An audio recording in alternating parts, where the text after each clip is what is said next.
You'll have to stay out here." The sentence cut through the hum of chatter in the banquet hall, drawing a wave of glances in my direction.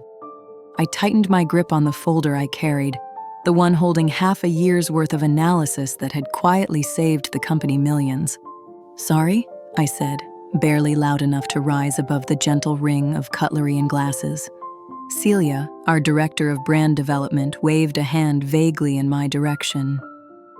"There's no more space for the awards segment. I'm sure you understand." I looked around. The room was expansive, elegant. Every member of my team was seated at tables draped in soft cream linens. Even Avery, the intern who had only joined us 4 weeks ago, had a seat. The same intern who had presented my logistics algorithm as her own at the last executive meeting. "Why would we reserve a seat for you?" Celia added with a tight smile. "You're just part of the analytics team." That sentence made everything click into place. The times I was passed over. The projects that went forward without my name. The weekends I gave up for deadlines. My eyes landed on the large screen above the stage. In bold lettering it read, "Innovation Achievement Award." It should have been mine. "I see," I said, steady and quiet as I opened my laptop. "Check your inbox." Within seconds, the sound of incoming emails started to ripple across the room. I walked away, the door shutting behind me as voices inside shifted from celebratory to confused. Before I continue, I want you to pause and picture being in that moment. The sting of seeing your work dismissed, of watching someone else receive credit for what you built. If you've ever felt unseen or overlooked, you'll understand. What I did next wasn't impulsive. It was the result of years of being pushed aside. And what came after? It turned the tables for good. This story has been 3 years in the making, and by the end, you'll see exactly why I say that patience isn't just a virtue, it's a strategy. My name is Mara Ellison. Until that evening, I worked as the lead systems analyst at one of the fastest-growing logistics firms in the region. I have what's called enhanced pattern recall and a gift for making sense of complexity. Skills that made me great at solving operational puzzles, but left me clumsy in office dynamics. I'm the person who sticks to the facts, stays late when no one else will, and focuses on results more than recognition. That used to feel like the right approach. I was raised in a quiet town where my dad ran a used bookstore and my mom taught high school math. My parents taught me that if you worked hard and delivered results, your efforts would naturally be recognized. That was another lesson life proved wrong. When I joined Altair Logistics, fresh off completing dual master's degrees, I believed I had found the ideal fit.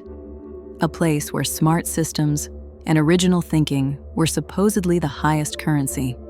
And for a while, it felt like I was right. That first year, everything clicked. I designed a real-time inventory tracker that slashed error rates by 37%. I built forecasting tools that helped our clients fine-tune their transport schedules. I even uncovered a hidden bug in our core software platform that, left unchecked, would have lost us our most valuable contract. Every time, I followed the rules. I documented my work, looped in the right people, and handed everything through the official reporting structure. Things began to shift during my second year, right after Rowan came on board as our new department director. His reputation preceded him. He was known for reviving underperforming teams and boosting quarterly numbers. What people failed to mention were his tactics. Absorb the credit when things went well, and divert the blame when they didn't. The first time it happened, I gave him the benefit of the doubt. I had developed a data model to forecast shipment delays using weather systems and bottleneck trends at international ports. I shared it with Rowan in a one-on-one meeting, laying out the logic and testing outcomes. 2 weeks later, I sat in a leadership briefing watching him present my solution as if it had originated at his desk. "Impressive model you shared today," I said to him afterward, hoping he had simply overlooked my part. He looked at me without blinking. "The core idea was mine, you just crunched some figures." I couldn't find the words. The strategy, the modeling, the data structure, every piece of it had come from me. But I was still new, still trying to earn trust. So I stayed quiet. That silence? It was the first of many missteps. In the months that followed, a clear pattern took shape. I'd pinpoint an issue, craft a solution, and bring it to Rowan. Every time, the idea would make its way up the chain of command, but with his name on it, never mine. When I finally worked up the nerve to bring the issue to Isla in Human Resources, her response chilled me. "Do you have proof that those ideas were solely yours?" She didn't even glance up from her monitor when she spoke. "Do you have any documentation with timestamps?" "I have all the original files, including the creation dates," I answered. "But you worked on these during company hours using company systems, correct?" "Well, yes," I said. "Then the intellectual property belongs to the firm, not to you personally. Rowan is your manager. If he's sharing department accomplishments with leadership, that's standard protocol." I walked out of her office with a new understanding of how things really worked. Ideas traveled upward. Recognition almost never trickled down. I might have stayed in that quiet cycle, frustrated but resigned, if not for what happened next. 6 months ago, I noticed serious flaws in our long-distance freight routes. On weekends, I started designing a full-scale overhaul. I built a new logistics model from the ground up, something that could have completely transformed our operating strategy. The numbers were striking: a projected 27% drop in shipping costs and a 42% gain in delivery speed. I spent late nights refining the plan, assembling visuals, and practicing every part of the presentation in preparation for the quarterly strategy session. But when the day came, Rowan stopped me at the conference room entrance. "Executive timing is tight today. We need to simplify things," he said. "Hand over your materials. I'll include your main points in my section." Hesitantly, I gave him the folder I'd stayed up preparing. Then I sat through a 3-hour meeting, waiting for my turn, only to watch Rowan breeze through a 2-minute mention that completely overlooked the model's key innovations. The project was marked for further evaluation. 2 weeks later, a new intern joined our team, Sloan, straight out of a top-tier university and, not incidentally, the niece of our company's CEO. From day one, she was given access to meetings I'd been shut out of for weeks. 3 weeks after her arrival, she delivered a presentation to our senior executives, introducing a revamped logistics framework, my framework. The structure was the same, the diagrams nearly identical. Only the labels had been changed. The project was approved on the spot. Sloan was immediately hired into a full-time position and hailed as a department standout. When I confronted Rowan afterward, his response hit even harder because of how indifferent it was. "Sloan's version aligned better with leadership's vision," he said. "This is how business works, Mara. What matters is execution, not who wrote the first draft." That night, I sat alone in my apartment, surrounded by files, data sets, and notes. 3 years' worth of ideas that had generated millions in savings for the company. And yet, my role hadn't changed. My salary hadn't moved. My career was stuck in place. Something shifted in me. If they believed results outweighed people, then I was ready to show them exactly what that mindset would cost. I started developing something new, quietly, away from work, on my own time and equipment. I never opened a single file at the office. I never discussed it with anyone on staff. I took my original logistics design, the one they had repackaged, and built on it. I found the blind spots, fixed them, and integrated new solutions that made the stolen version look outdated. But that was just the first step. I began assembling a record of every instance where my work had been used without credit. I created a meticulous archive, timestamps, source files, and quiet confirmations from colleagues who'd seen the pattern but had chosen to stay quiet. Then I reached out, coffee chats with former employees who had moved on. I asked questions, listened carefully, and built a picture. I quickly realized I wasn't the only one. Tamsin from product design had left after her invention, something with real patent potential, was passed off by her manager. Leo, who used to lead key client accounts, quit after the vice president claimed his retention strategy as their own in a board report. Every conversation painted the same picture. A system that thrived on borrowing innovation from its thinkers while rewarding those who knew how to navigate power structures. But those conversations gave me something else too, a network. a group of smart, undervalued professionals who had kept creating despite the system. People who, like me, cared more about building solutions than building reputations. 3 months before the awards event, I scheduled a meeting with Gail Iverson, a venture investor known for backing startups that challenged industry giants. I presented my redesigned logistics platform along with a full operational strategy. She looked through it carefully, then said, "This could completely upend the market, but why walk away from a stable role to take a risk like this? Competition in this field is fierce." "I'm not starting from zero," I told her, when I unveiled the second half of my pitch, profiles of 7 seasoned professionals, including Tamsin and Leo, who had pledged to join my startup if funding came through. Gail's posture shifted. "Now that," she said, "is compelling." "And my former employer?" I replied. "They'll likely continue parading ideas that aren't theirs until the ideas stop arriving." 2 weeks later, I had a signed funding commitment. Within a month, I'd leased office space under a discrete holding company, finalized legal contracts with each future team member, and filed provisional patents for my redesigned logistics system. Then I reached out to long-term clients, the ones I'd supported quietly for years, who had voiced ongoing frustrations with our firm's rigidity. Through private conversations, I identified 5 major accounts already thinking of pulling their business. I met with them off-site, laid out my new model, and secured conditional agreements, all dependent on my venture going live.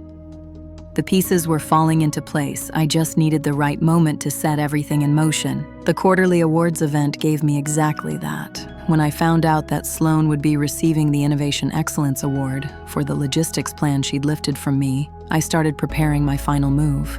I wrote resignation letters for myself and the 7 others who had joined the project. I locked in client transfer plans.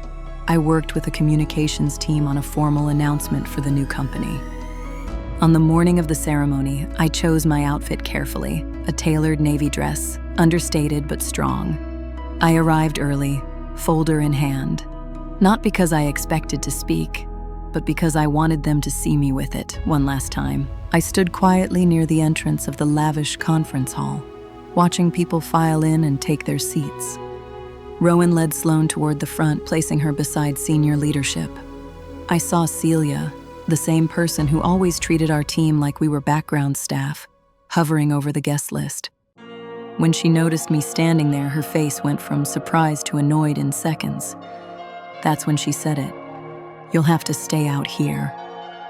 As I absorbed the casual dismissal, caught Sloane's smug grin in the distance, something locked into place. 3 years of being overlooked, erased, and sidelined sharpened into a moment of complete certainty. I knew exactly what had to happen next. The moment I hit send on that email, with our group resignations, the client transition notices, patent documentation, and the press release queued for the next morning, I felt something shift. A pressure I'd carried for years finally let go.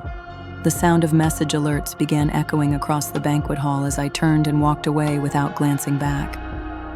I hadn't even reached the parking structure when my phone started to buzz. The CEO's name lit up my screen. I let the call go to voicemail. Then came messages from Rowan, then Isla from HR. I didn't respond to any of them. If you're still with me, thank you. Everything I've shared so far might sound familiar to some of you. Maybe you felt the sting of being invisible while others claimed your work. Maybe your potential was ignored because you didn't play the politics game. If any of that feels true to your story, please consider liking this video and subscribing. There are many more voices like mine, people who reclaim their momentum in unexpected ways. What happened next wasn't about payback. It was about ownership of my work, my time, and the path ahead. As I walked to my car, the vibration in my pocket wouldn't stop. I finally pulled out my phone. 7 missed calls from the CEO, 3 from Rowan. Dozens of texts flooded in, most short and urgent. The one that said everything came from Celia. "Whatever they're offering, we'll double it. Come back now." That's when I knew they'd opened the email. Inside was a full report, clear documentation of how my logistics model had driven the company's recent growth, backed by data trails, dated prototypes, and verified witnesses. And side by side with it, Their version, the stripped-down imitation they'd branded under someone else's name. I was unlocking my car when I heard the echo of hurried footsteps behind me. I turned around to see Malcolm, the vice president, rushing toward me out of breath, having apparently run all the way down from the event floor. "Mara, wait, please." Vincent's voice was breathless as he caught up to me. His normally polished look was unraveling, tie crooked, jacket wrinkled, hair out of place. "You can't just walk away like this. We need you." I looked at him, silent for a moment. "Interesting," I said. "An hour ago, I didn't even qualify for a seat in the room." "That was a mix-up," he replied quickly, adjusting his collar. "A clerical issue." Was it also a clerical issue when my name vanished from quarterly summaries, or when Sloan pitched my work as hers? Or the 3 promotions I watched pass me by while others climbed upward on solutions I built? His expression tightened. Business can be messy. Contributions often get folded into broader team results. "I've noticed," I said. "I've also noticed which contributions disappear and which ones get highlighted in front of the board.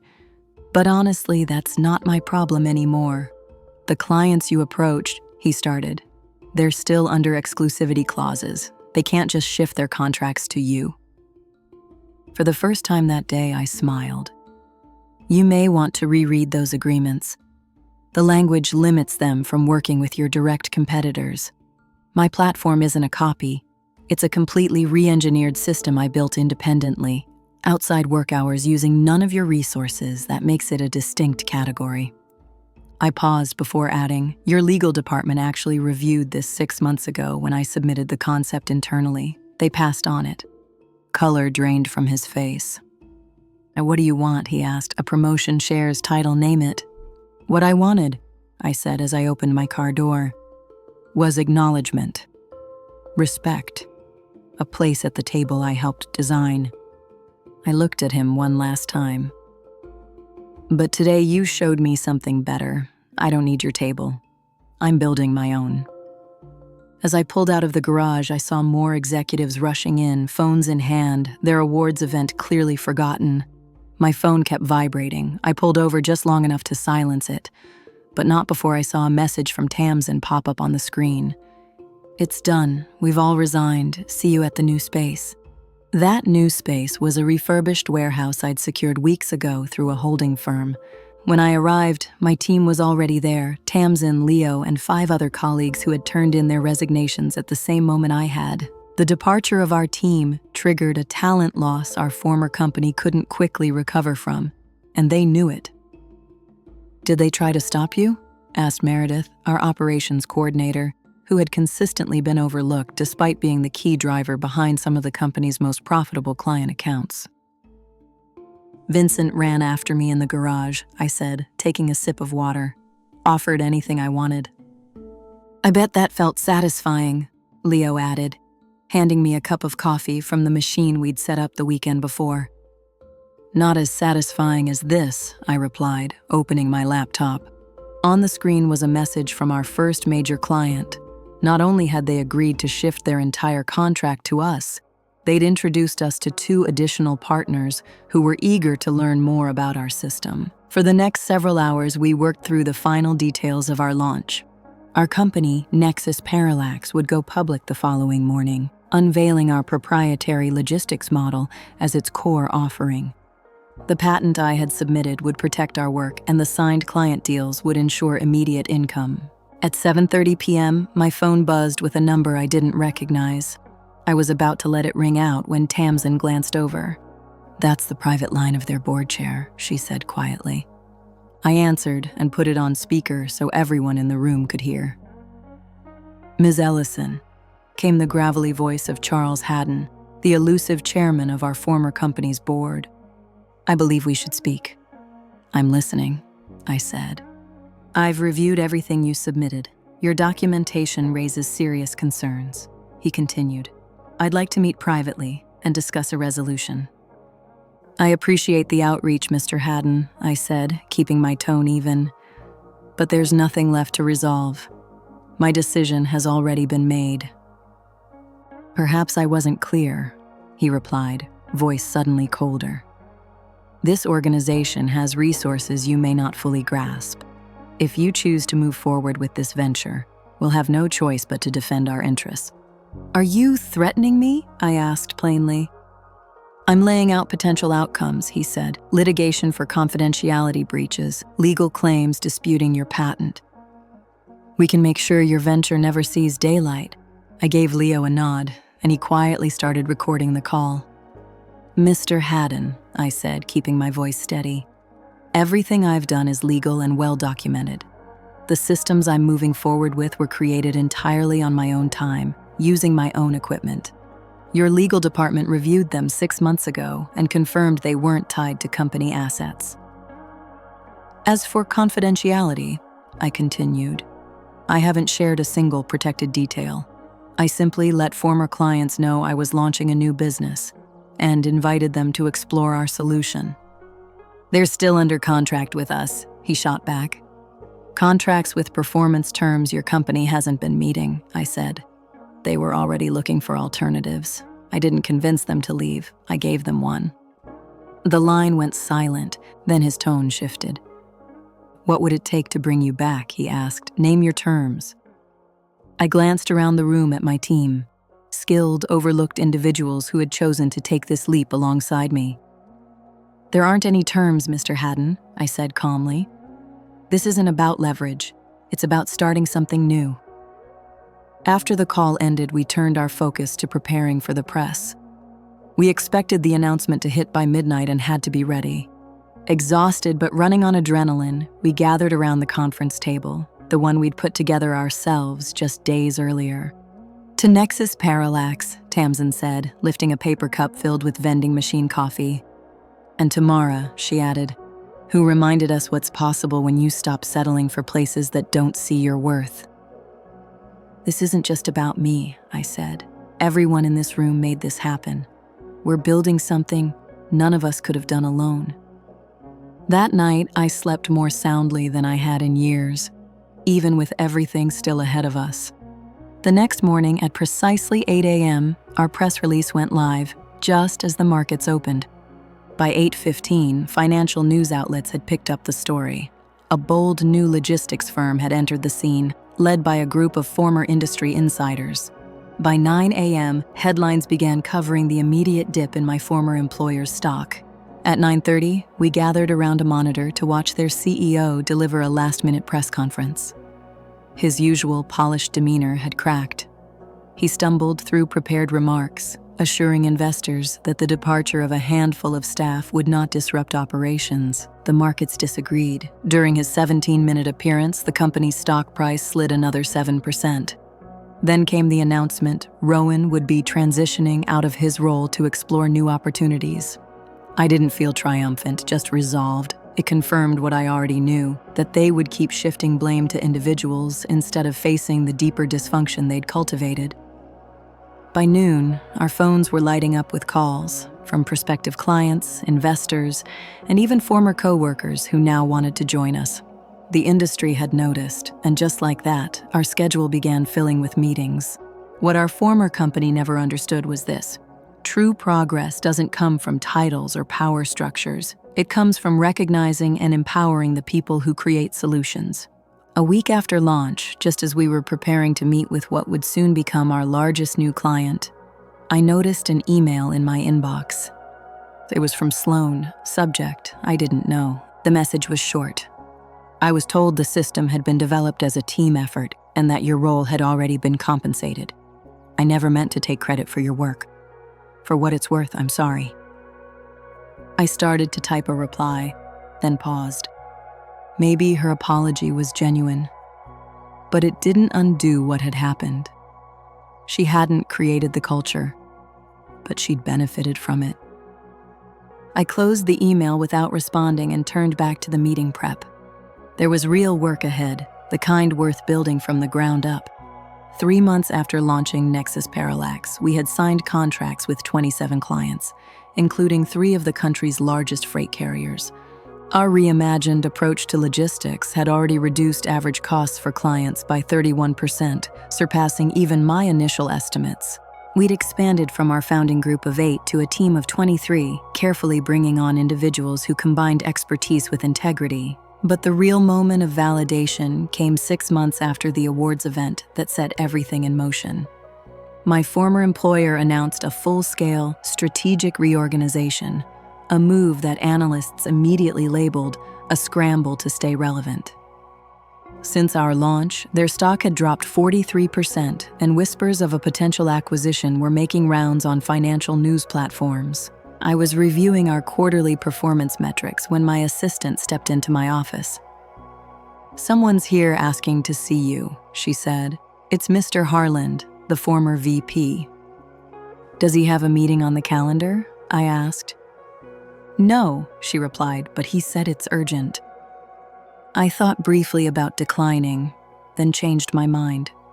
Whatever brought him here, I wanted to hear it directly. When Rowan entered the room, the shift in him was immediate. Gone was the polished executive who used to walk the halls with quiet authority. He looked worn down, like sleep had become optional. "Thank you for taking the time," he said, still standing, until I motioned to the seat across from me. "What brings you here, Rowan?" He placed a slim folder on my desk.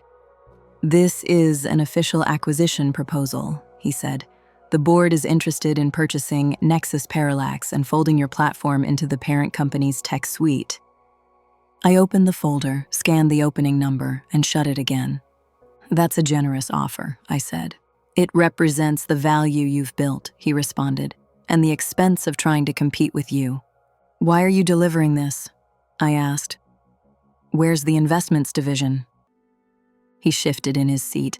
The board felt it might carry more weight coming from someone familiar, someone who's worked with you. "Even though you were the one who once told me I didn't belong at the table," I said. "I never said that," Rowan replied. "You didn't need to," I said quietly. "You showed it. Every time I was left out of a meeting, every time someone else presented my work while you stayed silent." He looked down at his hands, suddenly without words. "The organization has changed," he said after a pause. "Since you left, we've introduced new policies, initiatives around recognition, programs for mentoring, updated compensation structures to reward original contributions. All changes that could have happened long ago," I replied, "if anyone had been willing to listen." "Yes," he admitted, his voice low, "which is why I'm here for more than the offer. The board also wants to know, would you consider returning? As Chief Innovation Officer, you'd report directly to them." I studied him, not just his words, but the weight behind them. 6 months ago, that title, along with acknowledgement, might have meant everything to me. Now, it meant very little. "I'll review the acquisition proposal with my team and legal advisors," I said evenly. "But I won't be coming back as part of your organization. I've helped build something here, something real, with people who respect each other's work. That's not something I'm willing to trade." After Rowan left, I sat alone for a while, taking in the moment. The frustration that once shaped my everyday had transformed into purpose. Those who had once sidelined me were now looking for my partnership or my permission. But that wasn't the real win. The true victory wasn't their recognition. It was realizing that the seat I spent so long trying to earn was never the one that mattered.